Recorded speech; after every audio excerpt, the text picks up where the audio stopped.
बिस्मिल्लाहिर्रहमानिर्रहीम अस्सलाम वालेकुम। देसी तड़का कुकिंग ਰੈਸਪੀਜ਼ ਵਿੱਚ ਅਸੀਂ ਤੁਹਾਨੂੰ ਵੈਲਕਮ ਕਰਦੇ ਹਾਂ। ਅੱਜ ਮੈਂ ਤੁਹਾਡੇ ਨਾਲ ਬਹੁਤ ਹੀ ਮਜ਼ੇਦਾਰ ਤੇ ਬਹੁਤ ਹੀ ਵਧੀਆ ਜੀ ਚਿਕਨ ਦੀ ਕੜਾਈ ਲੈ ਕੇ ਆਈ ਹਾਂ। ਇਸ ਕੜਾਈ ਨੂੰ ਤੁਸੀਂ ਈਦ ਤੇ ਆਪਣੇ ਸਪੈਸ਼ਲ ਮਹਿਮਾਨਾਂ ਵਾਸਤੇ ਜ਼ਰੂਰ ਟਰਾਈ ਕਰੋ। ਦੇਖੋ ਕਿੰਨੀ ਮਜ਼ੇਦਾਰ ਤੇ ਕਿੰਨੀ ਵਧੀਆ ਜਿਵੇਂ ਸਪੈਸ਼ਲ ਰੈਸਪੀ ਤਿਆਰ ਕੀਤੀ ਆ। ਇਹ ਚਿਕਨ ਦੀ ਕੜਾਈ ਨੂੰ ਤੁਸੀਂ ਇੱਕ ਵਾਰੀ ਆਪਣੇ ਘਰ ਜ਼ਰੂਰ ਟਰਾਈ ਕਰੋ। ਚਲੋ ਹੁਣ ਆਪਾਂ ਦੀ ਰੈਸਪੀ ਨੂੰ ਬਣਾਉਣਾ ਸਟਾਰਟ ਕਰੀਏ।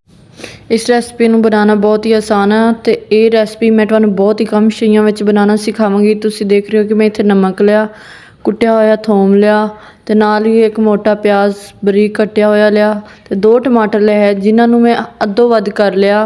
इन्हां दे ज़्यादा बरीक मैं पीस नहीं करने, इन्हां सिर्फ मैं अद्धो वध ही किया। हुण मैं कढ़ाई लई है जिन्हों मैं अग ते रखिया। हुण मैं पावांगी सब तो पहले प्याज इहदे विच। तुसी देख रहे हो कि बरीक कटिया होया मैं प्याज पा रही हाँ। सब तो पहले वाली तह विच मैं पावांगी सारा प्याज, बरीक कटिया होया प्याज पाउण तो बाद हुण मैं इहदे विच पावांगी 1 चमची बरीक कुटिया होया थोम। इनू मैं चंगी तरह दौरी दी मदद नाल कुट लिया सी। इहदे तो बाद हुण मैं इहदे विच पावांगी चिकन। मैं इत्थे चिकन आधा किलो इस्तेमाल किया। तुसी भी अपनी मर्जी दे नाल जिन्ना चाहो इहदे विच चिकन डाल सकदे हो। इत्थे मैं आधा किलो चिकन लिया। इहदे मैं ज़्यादा मोटे पीस नहीं बनाए, इनू मैं थोड़ा जिहा बरीक बरीक कट लिया सी। इस तो बाद इहदे उपर मैं लगावांगी टमाटरां दी जिहड़े मैं मोटे मोटे कट्टे सन। इन्हां चारों पीसां नू मैं इहदे उपर लगा देवांगी। इहदे उपर मैं टमाटर लगा दिते। तुसी देख रहे हो कि ये देखने च ही बहुत सोहना जिहा लग रहा है। अगर ये बन के तैयार होवेगा तो कितना ही मज़ेदार जिहा बन के तैयार होवेगा। तुसी इस रेसिपी नू एक बार अपने घर ज़रूर ट्राई करना। तो हुण मैं इहदे च पावांगी छोटा खाण वाला चम्मच नमक दा। नमक डालण तो बाद हुण मैं इहदे विच पावांगी छोटा चम्मच हाफ इहदे च हल्दी दा। हल्दी डालण तो बाद इहदे विच मैं पावांगी एक छोटा चम्मच भर के लाल मिर्चां दा पाउडर। इनू डालण तो बाद हुण मैं इहदे च पा देवांगी 1 कप पानी दा। इहदे विच पानी पाउण वास्ते मैं इत्थे चाय वाला कप इस्तेमाल कर रही हाँ। तुसी भी चाय वाला ही कप डालना पानी दा। इनू मैं उपर ढक रही हाँ। हुण मैं इनू उन्नी देर पकावांगी जिन्नी देर तक ये गल ना जाए गोश्त। हुण सब तो पहले मैं लै रही हाँ अदरक बरीक कटिया धनिया ते सब्ज़ मिर्चां। इन्हां सब्ज़ मिर्चां तो बाद हुण तुसी देख रहे हो कि पानी खुशक होना शुरू हो चुकिया ते इन्हां दे टमाटरां दे छिलके भी उपर उतरना शुरू हो चुके। हुण मैं एक चिमटे की मदद नाल इन्हां दे उपरों छिलके उतार लवांगी। तुसी हत्थ दे नाल भी ये छिलके आसानी नाल उतार सकदे हो। इस कढ़ाई नूं इसे तरह मैं हुण इसे पानी दे विच पका लवांगी। तुसी देख रहे हो कि ये पानी खुशक होना शुरू हो चुकिया। इहदे विच बिल्कुल पानी बहुत ही थोड़ा जिहा रह गया। इस तरह इस कढ़ाई नूं मैं मज़ीद और 5 मिनट इसे पानी दे विच ही पकावांगी ताकि पानी चंगी तरह खुशक हो जाए तो अपना सालन बहुत ही मज़ेदार जिहा बन के तैयार होवे।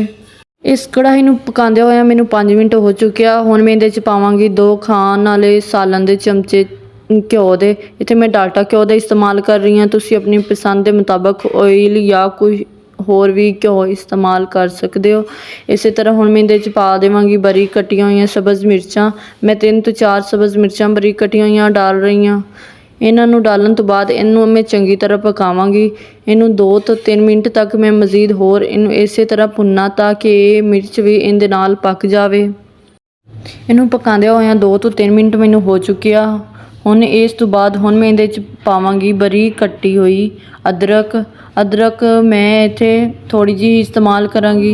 तुसी देख रहे हो कि कितनी सोहनी जी मैं कट के इहदे विच अदरक डाल रही हाँ। अदरक डालण तो बाद इनू मैं फिर मज़ीद होर भुनना ताकि अदरक भी इहदे विच गल जाए चंगी तरह।